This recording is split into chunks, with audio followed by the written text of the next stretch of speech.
everyone. Good evening. It is indeed a pleasure, an honor, and a privilege to be with you today.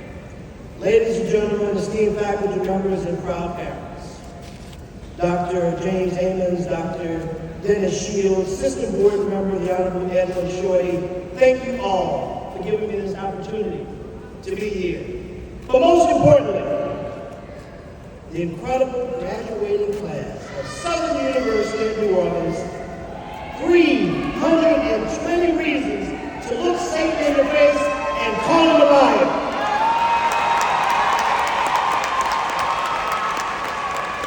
320 reasons to prove the haters wrong.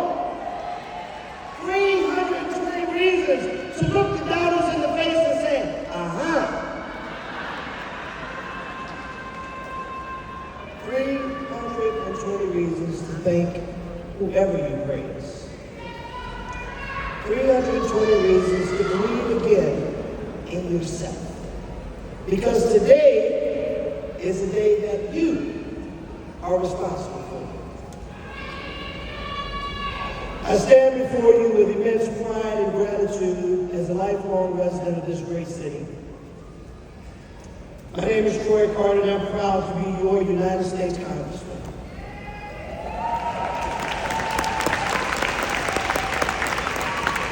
I'm proud to go to Washington to fight for you, to fight for reproductive freedom, to fight for the right to exist, to fight for debt reduction so you don't have to be overburdened with student loans. To fight so you can have the audacity to live in a community where you are judged by the content of your character and not the color of your skin. To believe that you can succeed. And you have once again proven us right. Give yourselves a big, big round of applause. Now today is a great day, an incredible accomplishment, and you undoubtedly encountered obstacles, naysayers, haters, those who said you couldn't do it, and even sometimes the person in the mirror telling you you can't do it because of X and Y and Z, because of where you came from, because of where you are, where you've been. See, those are all tricks of the devil. Trying to make you believe that you're less than. Well, let me tell you something. God never got around to making anybody less than anybody else. Your success was determined when you were born and before. You just had to go out and make it right. And sometimes along the way, we've taken a few detours. Sometimes we let life catch up to us and slow us down. But that's okay. Just keep waking up. Just keep getting up. Keep knowing, keep believing, keep trusting in God and in yourself. And this day and many more to come will be yours to enjoy. You know, as an aspiring young man, I witnessed firsthand the struggles and triumphs of people around me. Those experiences shape my understanding and the challenges that many of us face in society and infuse my passion for public service. After graduating from Woodbury Walker High School in Algiers, yes, a proud public school in this great city, I pursued my higher education at Xavier University, the only historically Black Catholic university in the United States, right here in New Orleans. It was there that I honed my leadership skills and developed a deep sense of responsibility to uplift our community. Throughout my career, I worked tirelessly to make positive impacts on the lives of people I represent. I fought for economic development, affordable housing, education opportunities, to ensure that everyone has the opportunity to exercise their God-given talents and to succeed. I could not have accomplished any of this without the unwavering support of my family, friends, and teachers, and people who believed in me. Just like you, proud graduates, look around this hall. Look at the incredible faculty and staff behind me, the leadership behind me. Look at the leadership in front of you. Look at your parents, your family, your friends in the audience.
Brothers and sisters, can I just ask you to please, it's not about me, it's about them.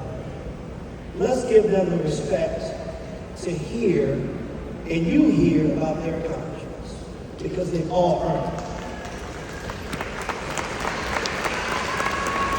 Life will bring you challenges, and every one of us have or are going through something.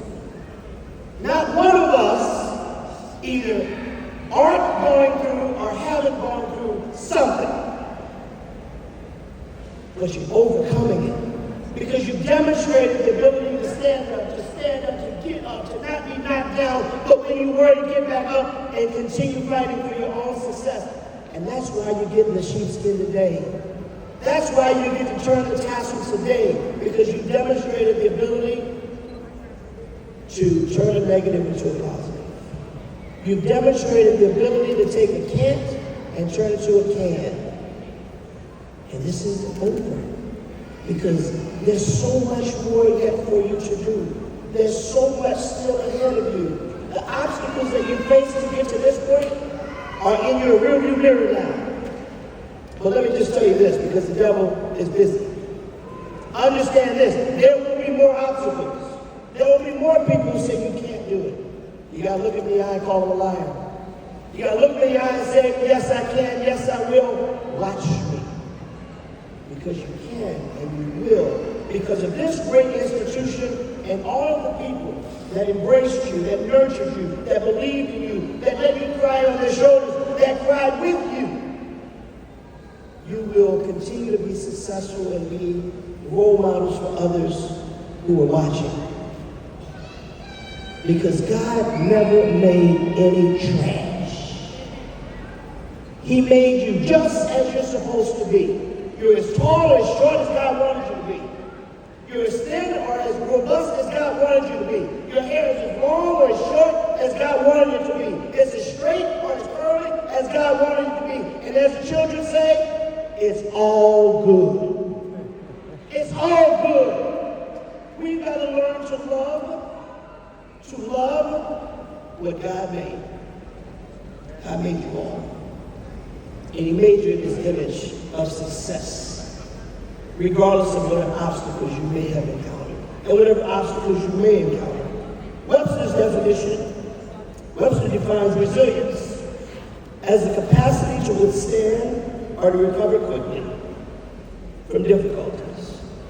Toughness, or the ability of a substance or an object to spring back into shape after being twisted out of shape. I think Webster's needs to add 3 more pronouns to their list of definitions. And I'm going to say 3 names. The first one is my mother, Eartha. The second one is your classmate, Marguerite, or Margaret. The third is another one of your classmates, Kanisha. But before I tell you about these three treasured women, I want to send love, respect, and admiration to all who bear the title, the magnificent, incredible title of mother. Because there's nothing more powerful in the world than a mother. Big round of applause to all of our mothers.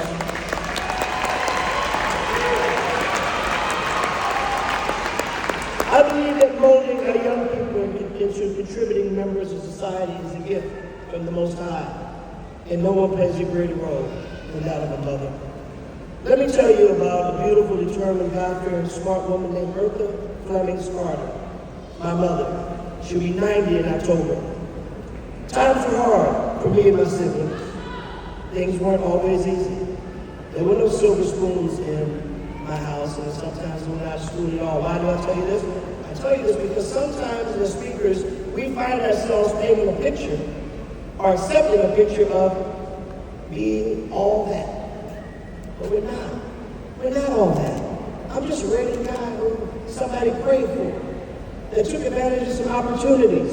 And sometimes we come to these gatherings and we tell our stories and we stand up like the Superman or Superwomen, like we have something special. And so you say, oh yeah, but you have something special. Let me debunk that. I have nothing special. I'm just like you. And quiet as it's kept, everybody out there is just like you. We've all had our share of problems. We've all had our ups and downs. We've all had our share of success. And yes, we've had a whole lot of failures. But that doesn't define you. My mother went back to school with 6 children in tow because she was determined to get an undergraduate degree. Some of you are going back to school to get your degree today with children. And you're overcoming those who said you couldn't do it. But you did it. My mother did it with 6 children. I don't say that to brag on my mother or to brag on me, but to say if she can do it, you can do it, we can do it, the world is yours.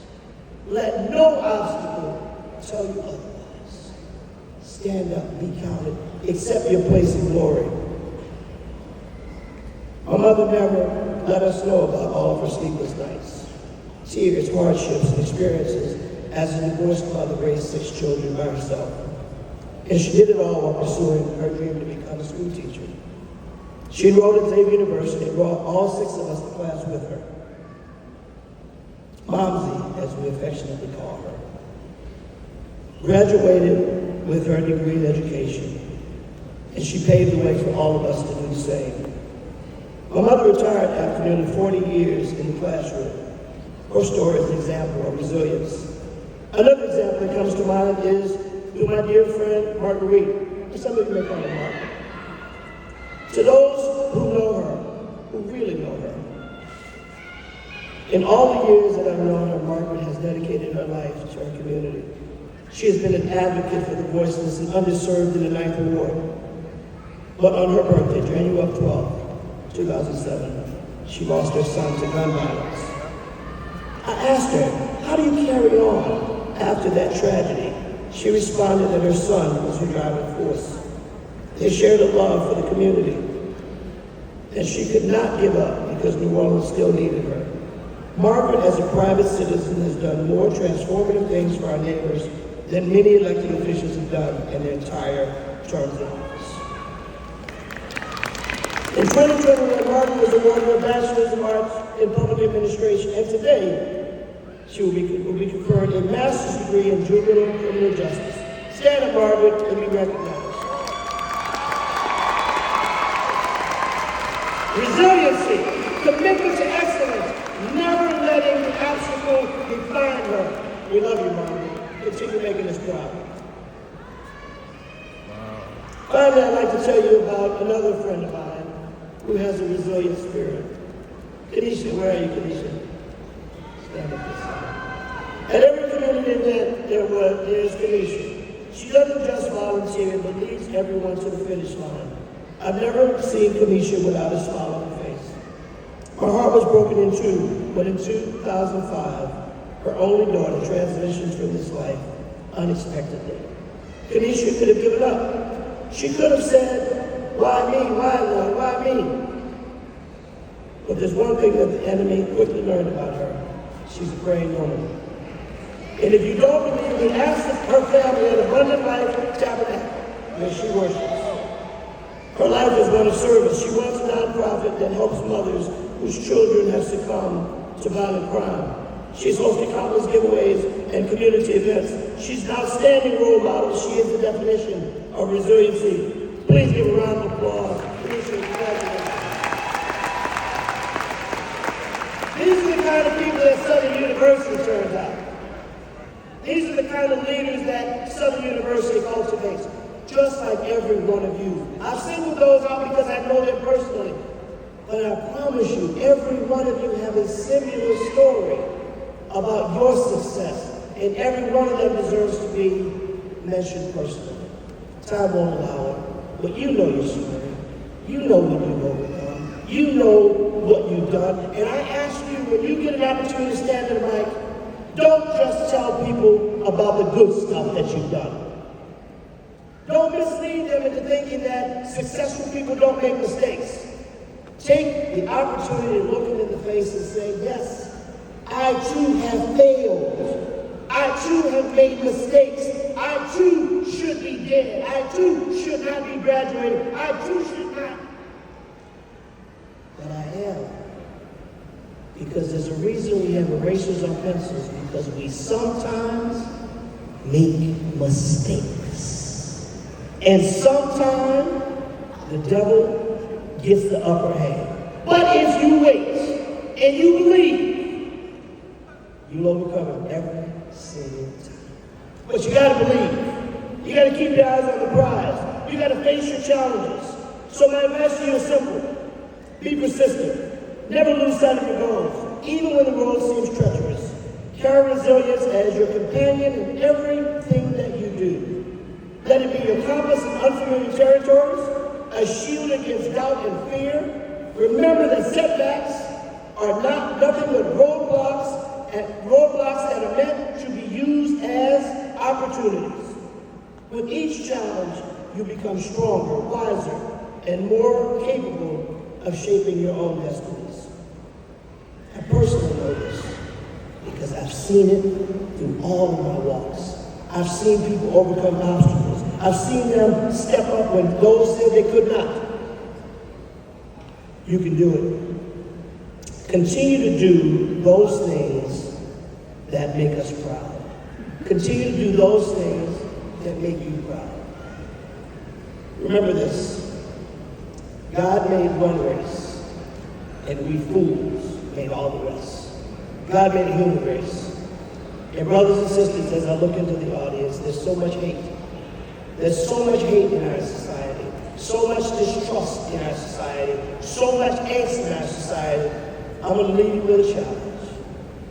And I pray that we as a people learn to talk more to each other and less about each other. Let me say it again.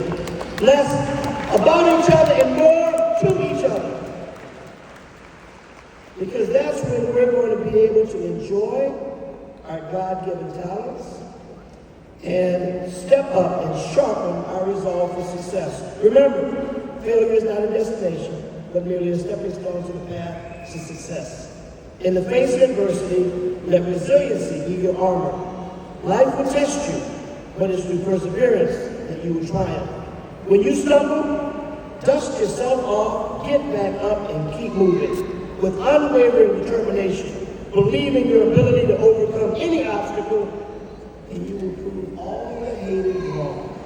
320 reasons to call devil a liar. 320 reasons to shout hallelujah.